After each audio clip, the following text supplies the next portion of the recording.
I'm Andrew Mann, Revival Building Group, and we're done this project. Was it?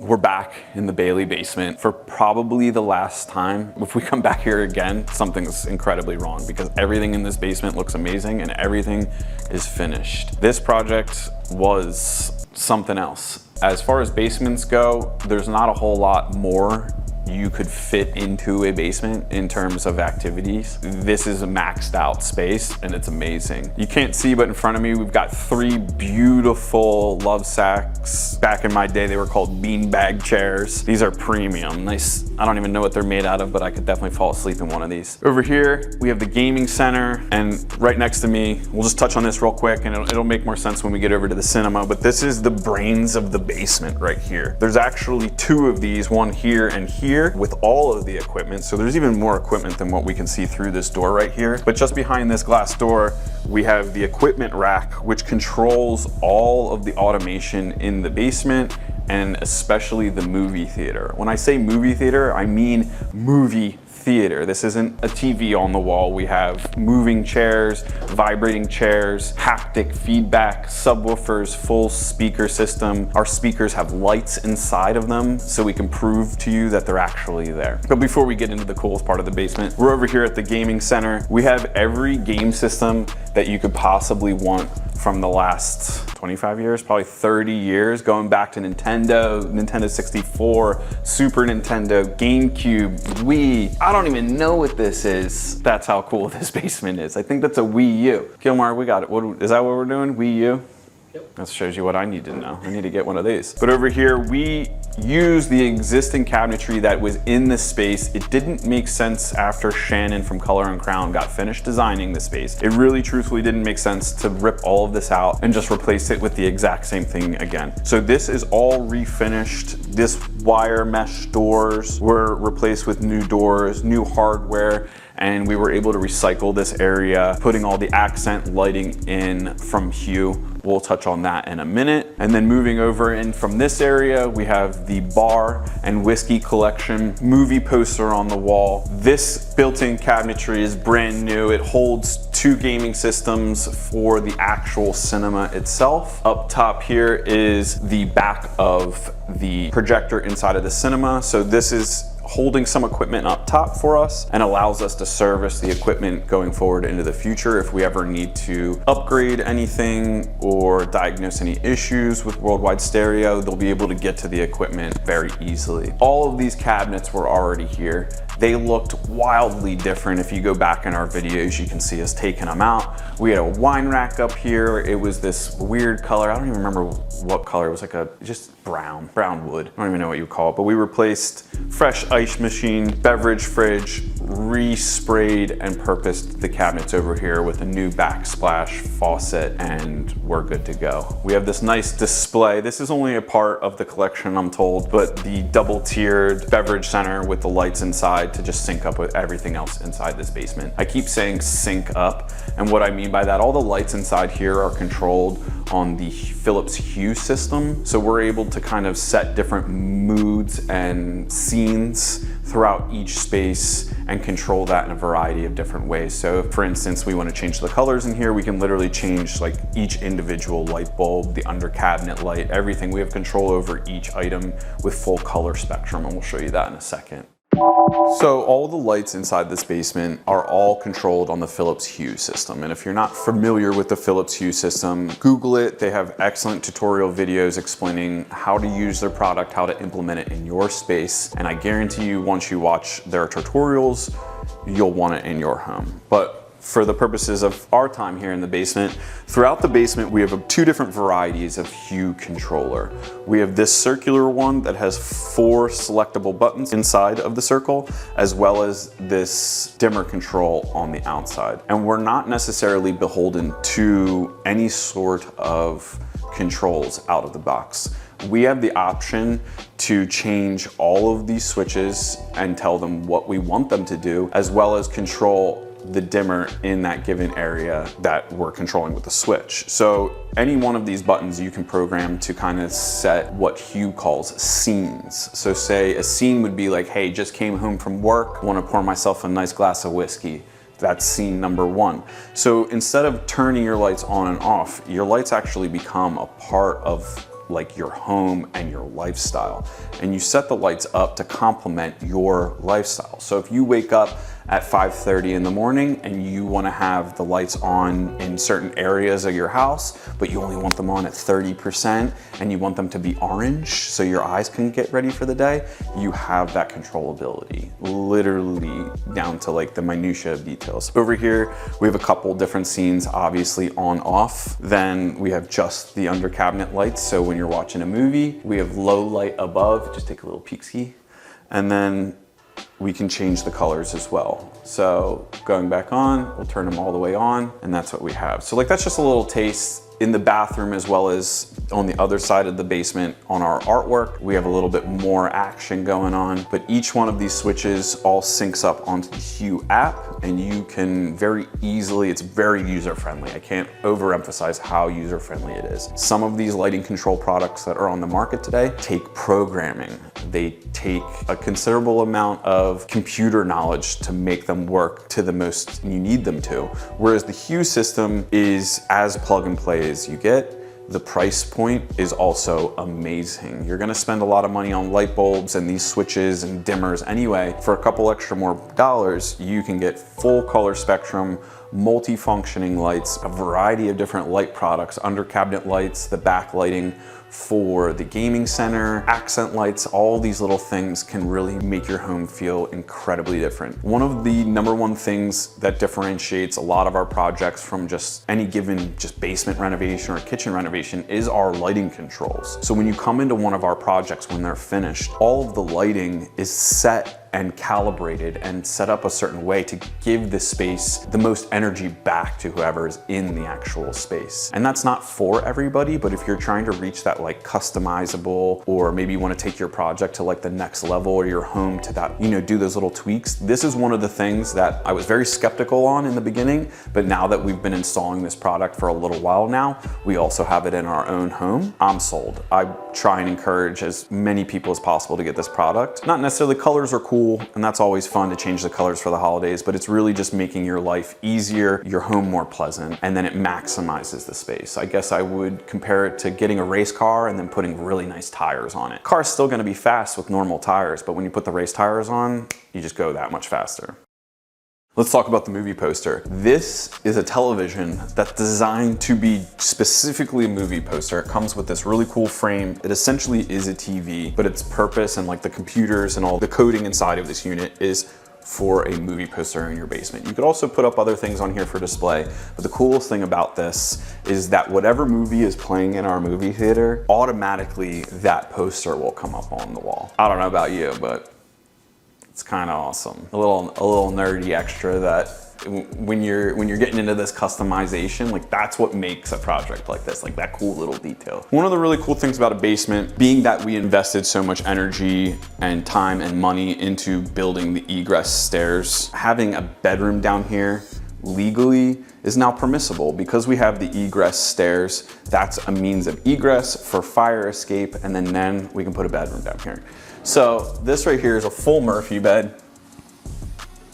I won't lay down on top of it to prove it to you, but this is on a hydraulic actuator. This mattress right here is a memory foam mattress. It's incredibly heavy. We drug it into here and put it on top of here. But with one arm, you can push this whole bed back up inside here.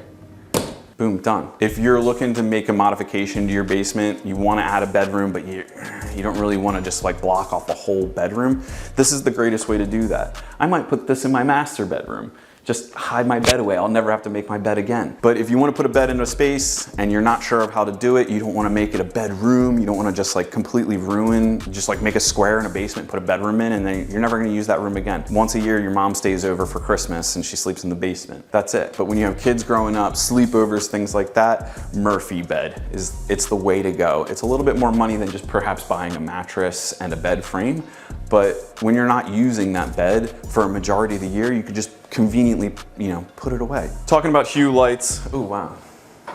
Speaking about Hue lights in here, we have the bathroom. One of the coolest things about this bathroom is obviously the light up mirror, which almost everybody does these days. We also have the bottom toe kick lights to accent the floor. We have the Hue lights in the ceiling. We have one of your standard Hue switches here on the wall, which controls a little bit of the functionality, as well as a switch to turn the mirror on and off. One of the things that you need to consider when you're putting in a light up mirror is whether or not you want to touch the buttons on the mirror every time you use it. So when you push on the button once, it turns the mirror on, and if you keep pushing on the buttons, it'll change it through the color modes that it has. And then if you shut it off and then turn it back on, it'll go to the last mode you set it on. But then you have fingerprints on your mirror, right? You're gonna get yelled at all the time. Who put their fingerprints on the mirror? I might yell at myself for doing that. It's not needed. So we almost always ask if you want your light up mirror on a switch specifically, because that way when you come into the room, you don't have to touch the mirror, get fingerprints on it. Maybe your hands are dirty, just boom, touch the switch like a normal person and the mirror lights up. Going back to the Hue controls, so hopefully this will turn them back to normal. And then, so we have them set on a variety of things in here. Turn them off, turn them back on, and they're normal again, cycling through the settings. So then we can also dim them all the way down. The lights on the floor, the lights in the ceiling, they all sync up together automatically through the app. You just say, hey, this is the toe kick light, I want it to work with these other lights. But as you can see, you can get a taste of like the different colors. This is only just a taste of it. I mean, this is kind of funky in here, but you're gonna start to see the possibilities. We have built-in cabinets here, extra storage on the left. We have this beautiful quartz countertop. Quartz can get a little bit of bad flack, in my opinion. I think quartz is a great product for bathrooms specifically. Quartz can be pricier. It's in the middle to higher price range. It's hard to give you a specific on where it falls. But one of the cool things about this is it's non-porous, it's man-made. It can't receive heat really well. Like you would never want to take a hot pan and put this on here. But as far as a bathroom, like you never really need to seal this product because it's non-porous. So the surface that's on here is just automatically protected through the creation process of the product. Whereas with like a marble or a granite, there's other complications that you have to think about when having those products in the bathroom. But being that this is moderate size vanity, like this piece of stone at the end of the day, like if it was a whole kitchen could be pretty costly, but because it's just like this one little piece, it's very easy to get very unique pieces of stone for these areas at a little bit more of a competitive cost. We also continued the stone through here as well to kind of just like match. And then the subway tile, it's always classic. We put it on a vertical bond here. That's how Shannon designed it. It takes a very, basic tile and then gives it a modern taste just by turning the tile sideways. I think doing tile vertically like this looks amazing. Some folks don't necessarily like that the grout lines are butt up against each other like this. Some people like the soldier stack and running bond and traditional subway. Nice flat black handles and fixtures throughout to match. Shannon did an amazing job of like making every little detail of this basement feel custom. So from the lighting, the mirror, the placement of the switches, everything was thought out about. Even here, I'll show you, just sneak in here real quick. This right here, with the glass door, you could easily think about how you could slam this door open and smash it. But these towel hooks were specifically selected so that when this door is open all the way, there's no way for the glass door to hit that. So it's like little details like that when you're working with someone like Shannon, it just all comes together in the end. It's our job to put it all together, but when you have someone on your team like that, like these things just happen very nicely. Coming back over to the Hue lighting, we have a really cool piece of artwork on the wall here. This is a diagram of, I guess it's a neural map of your brain. This is essentially all like the nerve endings inside your brain, your neurons, I guess. I'm obviously not a brain scientist. This is carved with a machine, and each one of these little designs or everything is cut at a certain degree angle that the lights on the ceiling, when they are placed at the proper distance away from it, makes the actual neural mat move and kind of like demonstrate like your brain neurons firing off. Took a little bit of planning and some back and forth, and to be honest with you, we moved this light probably 4 or 5 times, which was not easy. But in the end, we got it perfect. The Hue light bulbs that are in the fixture itself are all on a command, but you can kind of get an idea as to like how the lights are working with the art. And the art is actually designed specifically to work with these light bulbs and to give you that cool neural moving. But bringing you to the crown jewel of the basement is the home cinema movie theater.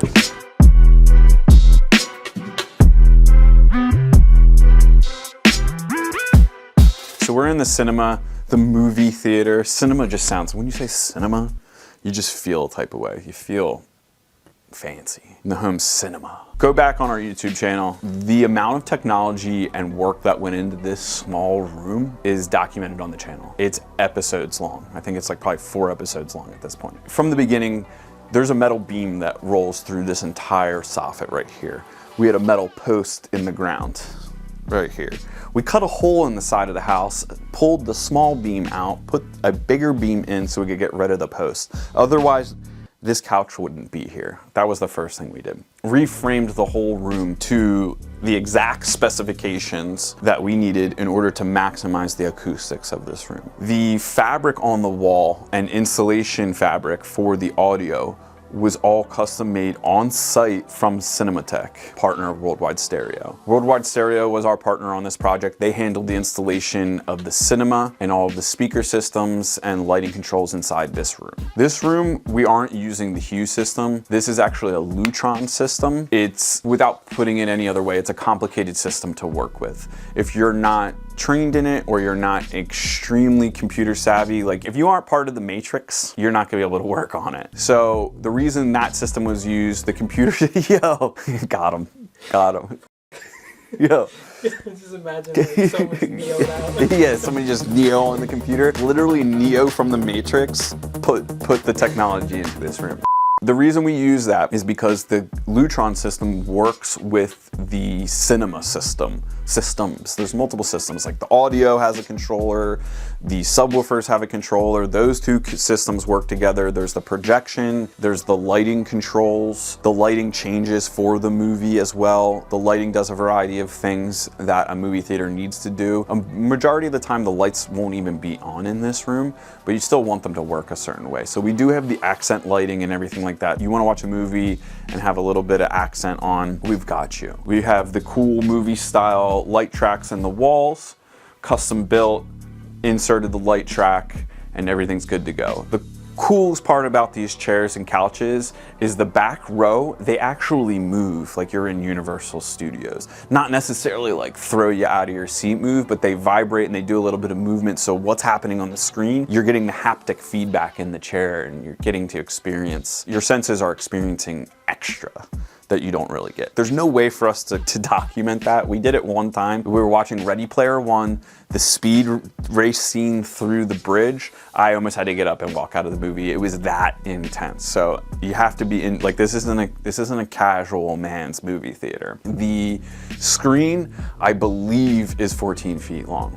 I know in a previous episode we talked about it being about 160 inches from edge to edge. So we're in that 14 to 16 foot range. And then this whole screen literally comes off of the wall and allowing the technicians to get back to the subwoofer systems that are behind the wall. We have 1, 2, 3, 4 massive systems behind the wall. We have the speakers inside of the walls that we can turn on the light and get a little visual feel for. This room is also fully insulated inside the framing. Then we have the metal bars that uncouple from the framing. Then on top of that, those use the ISO sound clips. So the sound clip with the rubber grommet inside the metal track reduces the vibration. The Quiet Rock drywall, the sheetrock product, Quiet Rock is actually a product, is extra insulated drywall, is then installed on top of that, plus the sound foam, plus the sound fabric. So when we're standing in this room right now, maybe you can hear it on the speakers if you're watching this video on like maybe Apple EarPods, you could probably hear it, but there's absolutely no vibration in this room. Like when the words I'm speaking right now, in some environments, when you're watching the footage back, it's a little echoey and we have to deal with that in the editing process. But in this room right now, like if you yelled at the top of your lungs inside this room, like you would not hear it outside of this room. And that is insanely cool. And when you experience it in person, it's a little bit unnerving. I don't know how to explain it. It's just like your brain can't quite register that the sound isn't, like you can't hear it. It's wild. Talking about how long this project took is a little bit difficult. We did it in phases. Phase 1 was the egress stairs over there. We did that last spring. So spring of 2024. Then we started the rest of this basement in the fall, and we were wrapped up in time for the holiday season. With a little bit of the technology that went into the cinema, there was some things in the end that took a little bit longer to come in, but the entire basement project, 99% of the basement was started and finished within 90 days. When you're starting to get into technology, cinemas, programming, and you're bringing in a lot of those resources from, you know, people from California, technology that we're ordering from overseas, or things are, you know, brand new technology, you want to budget time in the end of your project to work those bugs out. In terms of like the Hue lighting system, very easy to install. All of the technology that went into the cinema was a lot of trial and error and fine tuning. You have to remember that that's a custom theater system. It's not pull it out of the box, plug it in, watch a movie. That room is engineered. So that tacked on a little bit of extra time in the end, but a basement project like this, including a bathroom and a kitchen, should realistically not take more than 90 days.